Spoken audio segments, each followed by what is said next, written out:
বিসমিল্লাহির রহমানির রহিম। ঈদ মোবারক। প্রিয় দেশবাসী, আসসালামু আলাইকুম। ত্যাগ, তাকওয়া আর সংযমের শিক্ষা দিয়ে বিদায় নিয়েছে পবিত্র মাহে রমাদান।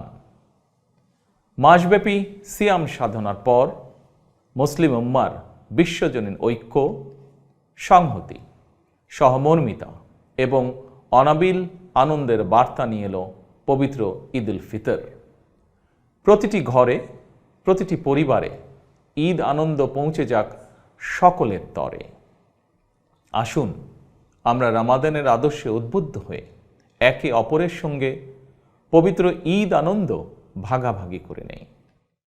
ঈদ উল ফিতর উপলক্ষে আমি প্রিয় দেশবাসীকে জানাই পবিত্র ঈদ উল ফিতরের শুভেচ্ছা। বাংলাদেশ সহ বিশ্ব মুসলিম উম্মার প্রতি জানাই আন্তরিক অভিনন্দন ও মোবারকবাদ। ঈদ মোবারক। আল্লাহ হাফেজ।